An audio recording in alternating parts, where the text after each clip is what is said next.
asalaamu aleykum mbokk yeeg xarit yi maa ngi leen di nuyu tey si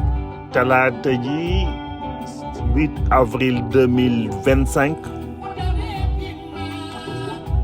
fas yéene présenté leen seen éphéméride du bés bi naroon ko articulé ci ay xew-xew autour de par exemple Claude Mademba Sy nga xam ni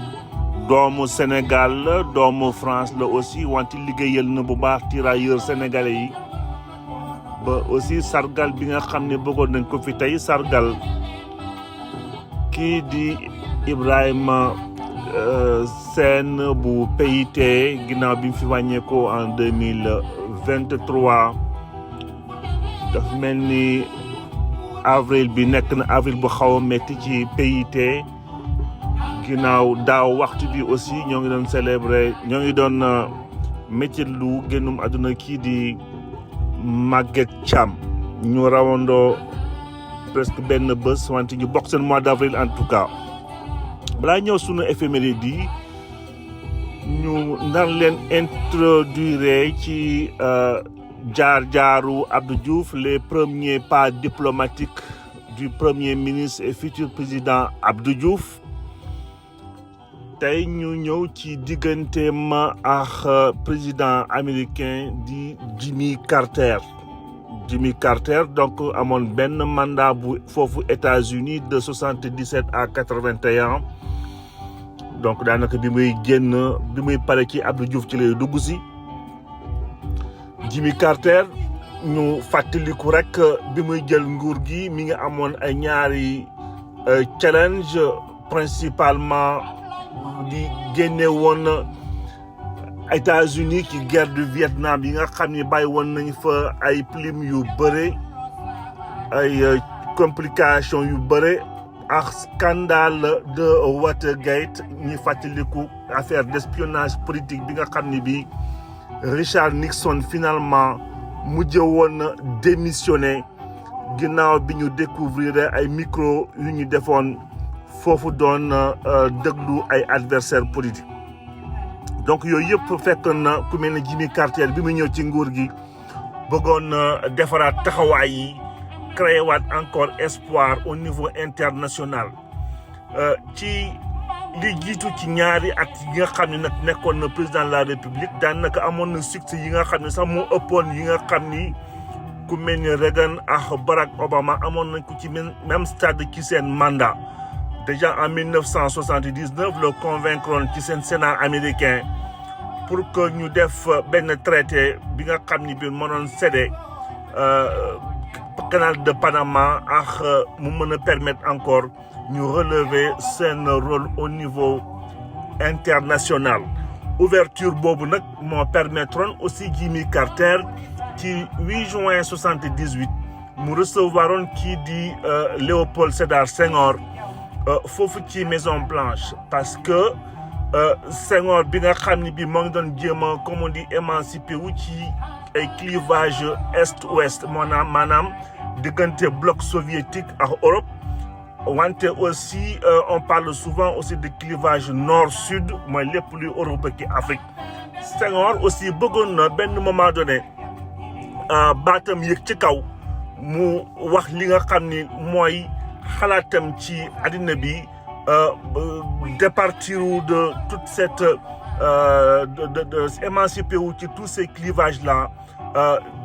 bañ a nekk uniquement caisse de résonance u Europe nga xam ni lu ñu bëgg wax ci pays africains yi wala pays yenn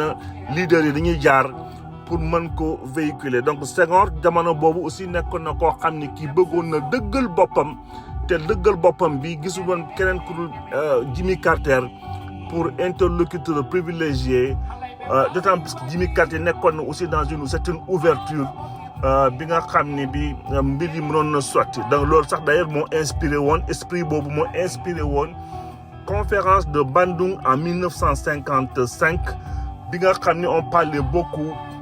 de les pays non alignés yi nga xam ni ñoo guidé woon future relation diplomatique entre Jimmy Carter ak président Senghor approche boobu nag moo marqué woon bu baax Jimmy Carter ci boppam ak kii di Abdou Diouf parce que ni taxawaay boobu Senghor amoon ak digganteem ak Jimmy Carter finalement ni ñu neexee woon tey 8 avril bi 1980 le Jimmy Carter aussi rencontré woon Abdou Diouf mu jàppoon ko vraiment sous son aile mu nekkoon ku ko bëggoon bu baax a baax amoon cofeel ci moom ak attention ci moom bi nga xam ne bi mënoon na jàppale Abdou Diouf bu baax a baax bu fekkoon Jimmy Carter amoon na encore second mandat foofu ci États-Unis wante malheureusement quelques mois plus tard Ronald Reagan finalement moo ko mujjee woon daaneel te Ronald Reagan bi mu ñëwee au début nekkoon na ci désaccord yu profond par rapport vis-à-vis de Abdou Diouf donc relation yi xawoon na xajam tuuti d'autant plus que Ronald Reagan donc nekkoon na aussi ci camp adverse bi Jimmy Carter sur le plan international gis nañ lépp li nga xam ne bi négocié woon na ko des accords comme on dit de Camp David yi nga xam ne moo permettroon Israël ak Égypte aussi ñu nekkoon ci benn jàmm ba ñu libérer aussi ay otages américains foofu mu permettre aussi ñu libérer ay otages américains foofu ci Iran donc Jimmy Carter defoon na fi ay mbir yu am solo au niveau ci paix dans le monde moo taxoon sax prix Nobel de la paix bi aussi ñu mujj woon ko attribué donc ces faits de l'histoire tey li ñu bëggoon génnee fii ci les premiers pas du premier ministre Abdou Diouf au niveau de la scène internationale ni ñu ko ci introduire ak ni mu ci duggee par la suite ñëpp xam nañu comment ça s'est passé. Abdou Diouf c'était un grand diplomate aussi di ko introduire sunu éphéméride di tey autour du 8 avril ak ci ay dates yu am solo di leen ñaanal ba sum jàmm ba ëllëg incha allah dikkaat fi yeggale waxtaan bi. Bonne journée à tout le monde.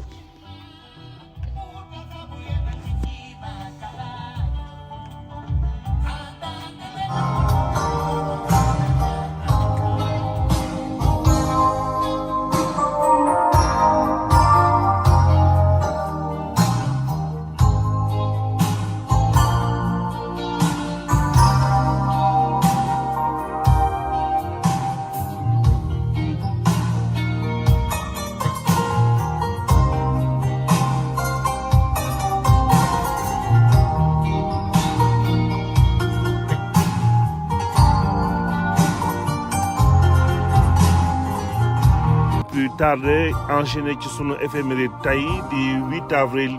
bu ñu si période yi nga xam ni yu bëri xewoon na fi ci 8 avril bi ñu fas yéene articuler sunu éphéméride tey ci ñeenti date wala ñetti kilifa ñu yokk ci rek beneen date bi nga xam ni bi xëy na dañ ko cité léegi donc sunu premier élément bi tey 8 avril 91 Sénégal tey la formé woon son gouvernement majorité présidentielle élargie bi nga xam ni bi Habib Thiam moo ko dirigé woon ñu dem ba 8 avril 2014 di rendre hommage doomu Sénégal bi di Claude Mademba Sy defoon ay jaloor yu am solo ci jaar-jaaram moom aussi bokk ci ñi nga xam ni seen parcours dafa mandargaal aussi histoire u Sénégal ba 8 avril 2019 bi nga xam ne bi professeur Eva Marie Coll Seck moom la ñu nommé woon foofu ci ITIE ba rendre hommage aussi rapidement tey en 2023 Sénégal tey la ñàkkoon Ibrahima Sène donc sans plus tarder ñëw ci benn contexte bu spécial formation gouvernement majorité présidentielle élargie ci contexte bu xaw a spécial d'ailleurs sax jamono boobu yëpp nit ñi ñu naan Sénégal daal finalement nekk na dëkk bu particulier ci Afrique ginnaaw lépp lu jekk ak lu rafet ci Afrique Sénégal lay njëkk xewee ci lay ci lañ ko njëkk def wante aussi ci la gën a gaaw ci li muy am parce que ñoo ngi wax ci multipartisme ci jamono boobu bi nga xam ni bi Senghor lancé woon na ko ginnaaw référendum bi mu defoon ñu ngi wax ci transmission ci jàmm ci pouvoir bi nga xam ni bi Senghor defoon na ko le 31 décembre 80 jox ko Abdou Diouf ñu ngi wax aussi ci malgré tout ça ay opposition bu contestataire nekkoon nga xam ne Abdoulaye Wade moo ko incarné woon au lendemain des élections de 88 loolu yëpp tey Sénégal ñëw di former seen gouvernement majorité présidentielle élargie dugal ci seen yi ci ëpp ci opposition bi fàttaliku rek un an auparavant ñoo ngi formé woon 8 partis d'opposition ñoo ngi toogoon formé benn front di réclamer égalité au niveau des médias publics parce que yëpp lu mel ni Soleil ki RTS dañ ko jàppoon ni xëy na parti social daf ko akime woon donc ñu nekk ci contexte aussi bu xaw a spécial ci diggante Sénégal ak Mauritanie crise indépendantiste Casamance nga xam ne rey nañu plus d'une centaine de personnes ñu ñëw ci yooyu yëpp ci ay plan d'ajustement structurel situation bu xaw a compliqué bi nga xam ne au moment donné il a fallu que Abdou Diouf lever un peu le pied pour pacifier espace public loolu moo tax ñu ñëwoon tey invité woon sunu opposition mu ñëwoon invité sunu opposition pour que mu mën a participer ci gouvernement bi nga xam ne bi namoon na ko def nga xam ne Habib Thiam moo ko mu ñëw woon a diriger donc gouvernement bi parti démocratique sénégalais dogoon na ci ak PIT PDS mel ni Abdoulaye Wade nekkoon fi ministre d'État sans portefeuille Ousmane Ngom occupé woon ministre du travail et de la formation Jean-Paul Diaz ñëw nekk ministre de l'intégration économique africaine Aminata Tall nekk ministre délégué auprès de l'éducation nationale PIT ñëw bu Amath Dansokho ci boppam ñu nommé woon ko ministre de l'urbanisme et de l'habitat wante on parle de parti nga xam ni de CONACPO opposition membre de CONACPO muy AJ di MSU di OST di PLP di PPS di UDP parti yooyu yëpp ñoom finalement dañu mujj woon bañ toog ci opposition bi bañ a dem ci gouvernement majorité présidentielle boobu bi nga xam ni bi Abdou Diouf mi ngi ko doon woo donc c'est la première fois que Abdoulaye Wade dugg ci gouvernement boobu d'ailleurs amoon nañ tellement yaakaar que espace bi c'est pacifié que Abdoulaye Wade on se rappelle ci jamono boobu doon wax Abdoulaye Wade du nekk ci gouvernement bi nga xam ne bi dañuy marche di contester bon loolu xam naa yéenam la woon na ci Sénégal mais voilà defoon nañ ci daal en tout cas ay mbir yu am solo Abdoulaye Wade d'ailleurs si je me rappelle mi ngi logé woon ses bureaux foofu ci maison militaire après loolu moo créé d'ailleurs les conditions yi nga xam ni en 92 quelques mois plus tard le fameux code consensuel de Kéba Mbaye bi nga xam ne moo leen permettroon dem def seen élection 93 même bu fekkee finalement 93 bi aussi amoon na ay yeneen i contestation sunu deuxième éphéméride daf ñuy yóbbu tey ci kilifa ju mag ji 8 avril 2014 tey ñoo ngi sargal kilifa ji à l'âge de 90 ans la fi jóge woon di Claude Mademba Sy officier français d'origine sénégalaise Claude Mademba Sy nag nekkoon na ci force française libre bi nga xam ne bii ñoo doon liggéey yu am solo ci seconde guerre mondiale ginnaaw bi ko Charles de Gaulle décoré ci la ñëwaat dellu si waat ci ndigalu Senghor dellu ci waat Sénégal pour ñëw nekk un des fondateurs de l'armée sénégalaise ci bi mu jeexalee ci armée lu mujjee woon dem nekk en commencé sa carrière diplomatique def dem ci ay réew yu bëri dellu si waat ci ko di xeex cause anciens combattants yi bi nga xam ni doon nañ ñaan pour que non seulement ñu revaloriser leen wante aussi ñu yemal leen comme les mêmes droits ñi nga xam ni ñoo génnoon ci champ de combat yi donc kilifa ji tey bëggoon nañ ko vraiment rendre hommage ci jaar-jaaram âge de 90 ans lañ ko ñàkkoon ñëw di ko rendre hommage di Claude Mademba Sy nga xam ni bi participer woon na comme on a dit ça tout à l'heure ci guerre de libération bi nekkoon seul noir jamono boobu nga xam ni nekkoon na ñëw na participer ci seconde division blindée bu général Leclerc. kilifa ji aussi participer woon na ci li ñu wax ci libération ville de Strasbourg ba nii dégg bi nga xam ne bi Hitler foofu amoon na fa ay xare ci foofu ci Munich. kilifa ji nekkoon na fa en tant que sous-officier de deuxième division de blindé. Mademba Sy combattre na à côté armée française foofu ci Indochine ba ci Algérie nga xam ni foofu nekkoon participer ci traque ci wër bi ñu wër guerre chef de guerre bi di front FLN di FLN du front de libération nationale di Aït Amouda Amirouche loolu lépp nekkoon na ci ay jaar-jaaram en tant que militaire. donc kilifa ji li ñu retenir ci histoire am mujj woon na engagé ci cause des tirailleurs sénégalais donc doon demander pour que ñu am même pension ak seen collègues français yi. au niveau familial ñu jàpp ni dafa bokkoon na aussi ci famille militaire de tradition. ginnaaw maamam bu góor foofu déjà mi ngi judd en 1923 maamam bu góor nekkoon aussi officier indigène nga xam ni ki ko nommé woon di woon gouverneur du Soudan français di Joseph Gallieni. waajuram bu góor di Abdelkader aussi nekkoon premier commandant noir bu armée française ak yeneen i ay nijaayam aussi mujj woon ñàkk seen bakkan ci première guerre mondiale. donc en 1960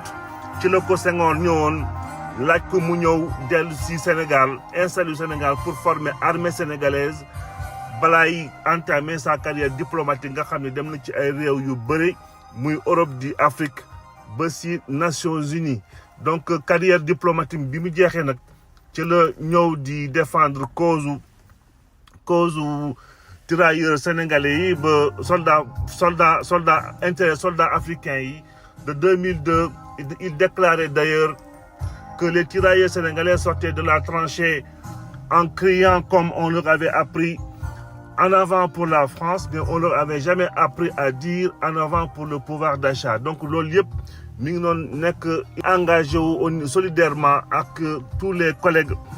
d'origine française pour que seen existence mu nekk benn existence bu digne. donc loolu lañu bëggoon wax ci kilifa ji tey. bëggoon ko rendre hommage modestement à notre façon. Sûrement il y a beaucoup de choses à raconter ci parcours am wante faute de temps xëy na ci yeneen occasion dinañ ci dellu siwaat. sunu troisième élément daf ñu yóbbu 8 avril 2019. 8 avril 2019 ñoo ngi fàttali aussi coowal pétrole fii ak ñoom Alioune Sall ak contrat pétrolier yi nga xam ni ñëpp seen xel xawoon na ci ñaaw ci niñ leen defaree. Sénégal aussi pour jéem a masquer wala jéem a créer ay situation de tranquillité ci la ñëwoon dem nekk ci ITIE dem publier contrat yi mu bëggoon publier ci ITIE nag nekkoon initiative pour la transparence des industries extractives. donc Eva Marie Coll Seck Sénégal en 2019 ñu yebaloon ko fa nga xam ni moom Eva Marie Coll Seck nekkoon ministre de la santé de 2012 ba 2017. Macky Sall dem demander à ce que mu ñëwaat pour dem représenter Sénégal foofu ci ITIE. confiance bi sénégalais amoon na ci Eva Marie Coll Seck moo taxoon mu choisiroon ko pour que nit ñi commencé fàtte li ñu wax coowal pétrole. wante ba tey on voit que c'est pas des questions qui sont 100% élucidées. ba Eva Marie Coll Seck d'ailleurs ci report élection yi nga xam ni ci mois de février bi amoon na ci sunu réew ci la mujjee woon sax complètement démissionné ñu mujjee woon ko remplacer. donc Eva Marie Coll Seck professeur Eva Marie Coll ancienne ministre tey lañ ko demoon présidente du comité national foofu ci ITIE. rendre hommage rapidement en 2023 tey à 77 ans Ibrahima Sène, homme politique et syndicaliste pour parti de l'indépendance et du travail moom nag participé woon na ci xeexum alternance depuis 2000 ak Abdoulaye Wade ba 2012 ak Macky Sall noonu la accompagné Macky Sall d'ailleurs ba tey ba daaw en 2023 ci 8 avril bi mu fi wàcc liggéey nekkoon na koo xam ni ki bokkoon na ci ay collaborateurs u Macky Sall en tout cas doyen bi nga xam ni doon nañu accompagner Macky Sall dans sa politique.